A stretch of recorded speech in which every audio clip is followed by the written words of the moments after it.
안녕하세요 여러분. 천하궁의 천하선녀, 제일 가는 작두선녀 천하선녀궁입니다. 반갑습니다. 오늘 콘텐츠는 무서운 주제이기도 한데 무당은 진짜 저주를 할 수 있을까? 무당 저주 됩니다. 저는 생일을 절대 말하지 않아요. 저주를 받아도 받고 비방을 당해받고 아는 순간 사실 깨지긴 해요. 그 비방이 역으로 날아가기도 하고. 하지만 생일, 사주팔자 그리고 몸주신을 알면 묶을 수도 있어요. 비방이 가능합니다. 영화나 드라마 같은 데 보면 살을 날리고 막 저주를 내서 뭐 애를 못 갖게 하거나 뭐 이런 방법들이 있다 보니까 진짜 그게 가능할지가 엄청 궁금했어요. 뭐 진짜 옛날 그 영화 보면 막 허수아비에 찌르잖아요. 그거 맞아요. 가능해요. 그리고 막 바람 피는 남자 신랑 못하게 그것도 가능한데 사실 회복은 안 돼. 선생님 바람을 너무 펴요. 그럼 아예 못 쓰게 만들어줄까? 근데 나쁜 짓이니까 안 하긴 하죠. 안 했어요. 안 했는데 회복은 못 해. 저도 모르게 만약에 누군가가 저한테 그런 저주를 걸었으면 전 그걸 어떻게 알아야 하나요? 사실 일반인들한테 누가 돈 들이고 시간 들이고 그걸 하겠어. 그걸 받아주는 무당 분들도 없으시고. 근데 이제 무당들끼리는 하기도 하더라고요.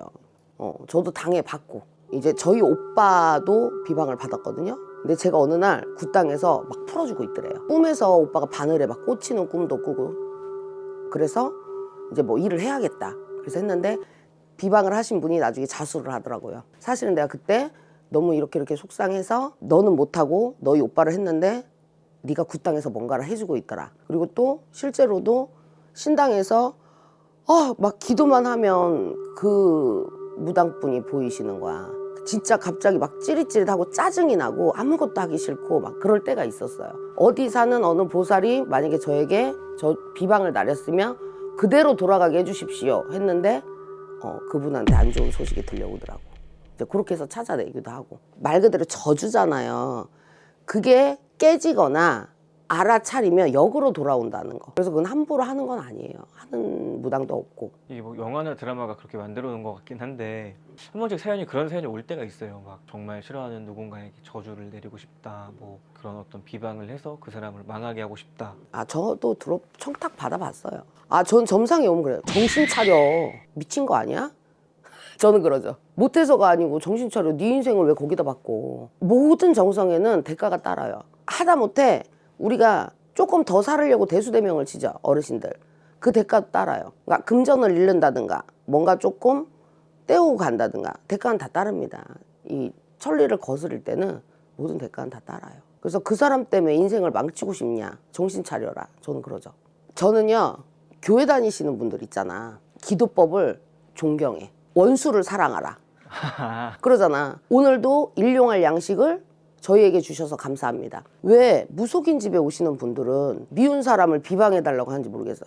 아니 내가 더 잘 살면 되잖아.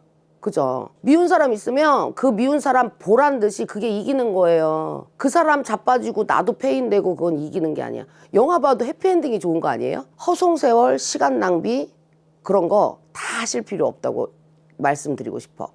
남 미워하는 거 사랑하라고는 안 해요. 저도 천불이 나더라고. 속에서 부글부글 끓더라고. 하지만 저는 오늘 미웠잖아요. 그 사람을 잊어버려요.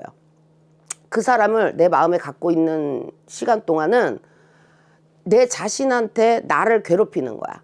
내 자신을 안 사랑하는 거야. 그런 사람 무시해버리면 돼요. 그리고 미운 만큼 더 잘나면 돼. 미워하는 감정만큼, 미워하는 시간만큼 그 사람 앞에서 내가 대단해지고 내가 최고가 될 수 있게 노력하라고 말씀드리고 싶어요.